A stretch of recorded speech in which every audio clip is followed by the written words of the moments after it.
नमस्कार मित्रांनो, मी अमोल टेक गाईडमध्ये तुमचं स्वागत करतो। आजच्या या व्हिडिओमध्ये नवीन मतदान कार्ड ऑनलाईन कसं काढायचं ते आपण स्टेप बाय स्टेप पाहणार आहोत। कोणती कागदपत्रे लागतात, फॉर्म 6 कसा भरायचा आणि अर्ज सबमिट केल्यानंतर स्टेटस कसा चेक करायचा हे सर्व या व्हिडिओमध्ये आहे। चला तर व्हिडिओ सुरू करूया। तर मित्रांनो, सर्वप्रथम तुम्हाला मोबाईल किंवा कम्प्युटरच्या ब्राउझरवर जाऊन तुम्हाला गुगलवरती सर्च करायचं आहे votereci.gov.in। त्यानंतर तुम्हाला ही गव्हर्नमेंटची ऑफिशियल वेबसाईट दिसेल, ती तुम्हाला ओपन करून घ्यायची आहे। साईट यशस्वीरित्या ओपन झाल्यानंतर तुमच्यासमोर हा पोर्टलचा इंटरफेस दिसेल।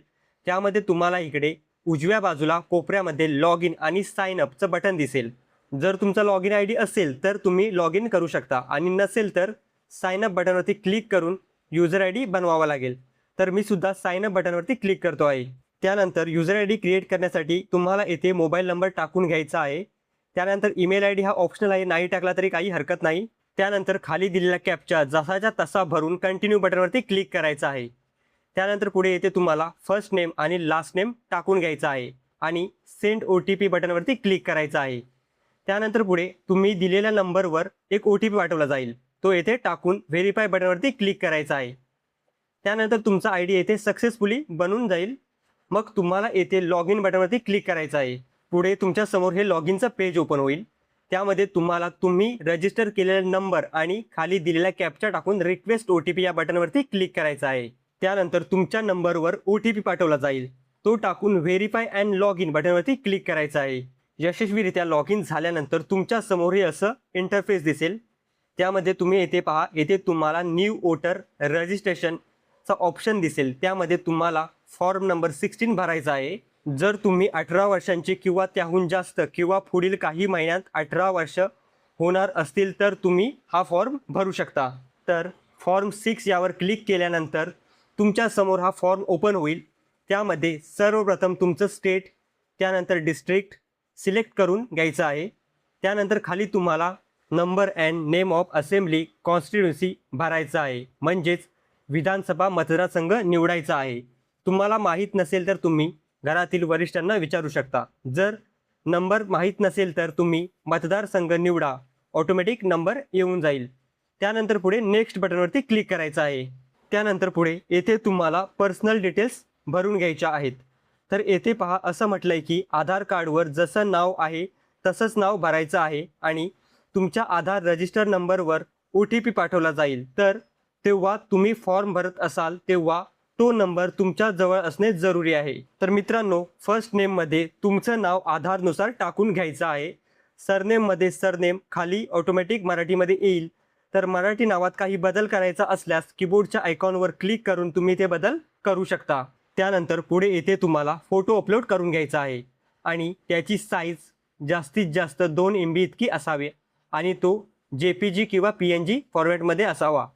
तर मी सुद्धा येथे अपलोड करून घेतो आहे। तुम्हाला काही क्रॉप वगैरे करायचं असेल तर तुम्ही येथे करू शकता।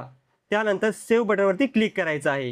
ह्युमन फेस डिटेक्ट सक्सेसफुली, तर येथे तुम्हाला ओके करून घ्यायचं आहे। त्यानंतर पुढे नेक्स्ट बटनवर क्लिक करायचं आहे। त्यानंतर पुढे येथे कार्डवर कोणाचं नाव लावायचं आहे ते सिलेक्ट करायचं आहे।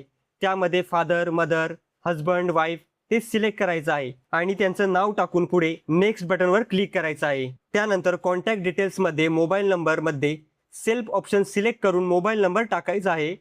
त्याखालील ईमेल ID मध्ये सेल्फ सिलेक्ट करून ईमेल ID सुद्धा टाकून घ्यायचा आहे आणि नेक्स्ट बटनवर क्लिक करायचं आहे। त्यानंतर पुढे आधार डिटेल्स टाकून घ्यायचे आहेत।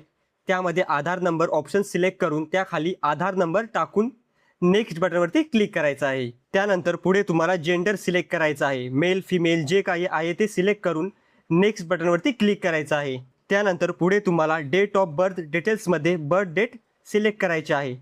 त्यानंतर तुम्हाला खाली एज प्रूफसाठी एक डॉक्युमेंट्स द्यायचा आहे आणि तो सेल्फ अटेस्टेड कॉपी हवी, म्हणजे त्या डॉक्युमेंटवर तुमची सही असलेला डॉक्युमेंट हवा, म्हणजेच त्याची प्रिंट काढून त्यावर सही करून तुम्हाला तो जोडावा लागेल। तर या एज प्रूफमध्ये तुम्ही pan card, driving licence, Indian passport, birth certificate किंवा आधार कार्ड यातील कोणताही एक कागदपत्र जोडू शकता। त्यानंतर पुढे तुम्हाला प्रेझेंट ॲड्रेस टाकून घ्यायचा आहे।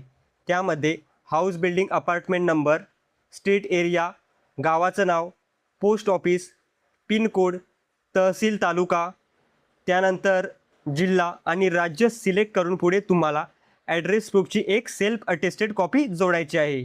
म्हणजे तुम्ही जो ॲड्रेस प्रूफ टाकताय त्याचा ॲड्रेस प्रूफ त्यावर दिलेला ॲड्रेस असायला हवा. जर ॲप्लिकंट म्हणजे ज्याच्या नावाने मतदान कार्ड काढतोय त्याच्या नावाने कोणताही ॲड्रेस प्रूफ नसेल तर घरातील कोणताही त्या व्यक्तीचा ॲड्रेस मतदान कार्ड असेल तर त्याचा डॉक्युमेंट देऊ शकता.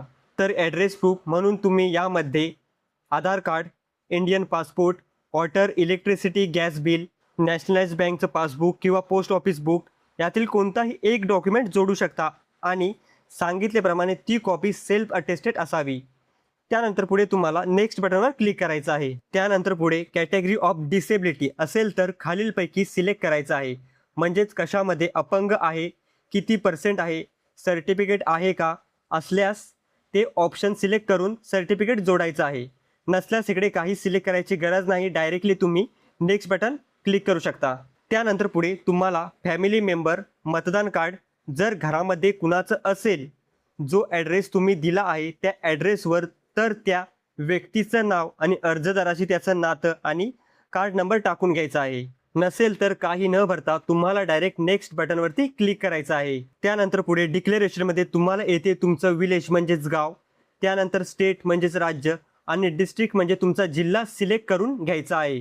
त्यानंतर पुढे ॲड्रेसवर तुम्ही कधीपासून राहता तो महिना आणि वर्ष सिलेक्ट करून घ्यायचं आहे.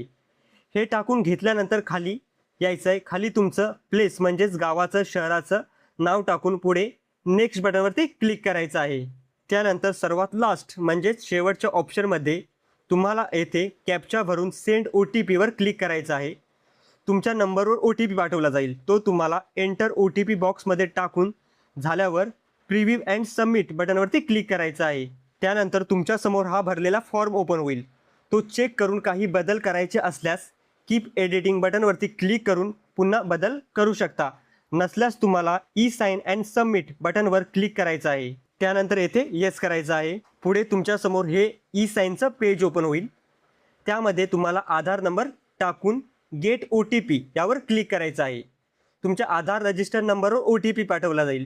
तो OTP तुम्हाला एंटर युअर आधार OTP येथे टाकून घ्यायचा आहे आणि पुढे डिक्लेरेशन ॲक्सेप्ट होईल आणि पुढे सबमिट बटनवर क्लिक करायचं आहे. त्यानंतर पुढे पहा, ॲप्लिकेशन सबमिट झालेला आहे. तुमचा रेफरन्स नंबर अमुक अमुक आहे.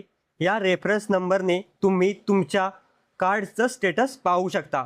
त्यामुळे तुम्ही तो सेव्ह फोटो घेऊन ठेवू शकता किंवा डाउनलोड एक्नॉलेजमेंट क्लिक करून डाउनलोड करू शकता. त्यानंतर पुढे ओके बटनवरती क्लिक करायचं आहे. त्यानंतर पुढे तुमच्यासमोर हे असं पेज ओपन होईल. त्यामध्ये तुम्ही रेफरन्स नंबर टाकून ॲप्लिकेशनचं स्टेटस ट्रॅक करू शकता.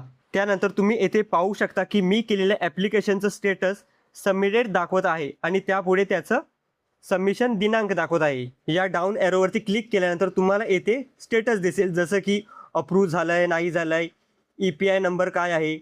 तर आता तुम्ही इथे पाहू शकता की इथे तुम्हाला दाखवते सबमिटेड. आणि EPI नंबर मिळाल्यानंतर तुम्हाला मतदान कार्ड डाउनलोड करायचं असल्यास तुम्हाला डाउनलोड वोटर कार्ड ऑप्शनवरती क्लिक करायचं आहे आणि मिळालेला EPIC नंबर आणि स्टेट सिलेक्ट करून सर्च करून मतदान कार्ड डाउनलोड करू शकता.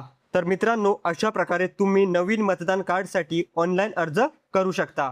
जर व्हिडिओ उपयोगी वाटला असेल तर लाईक करा, शेअर करा आणि अमूल टेक गाईडला सबस्क्राईब करायला विसरू नका, कारण अशाच इन्फॉर्मेटिव्ह व्हिडिओज चॅनलवर येत असतात. धन्यवाद.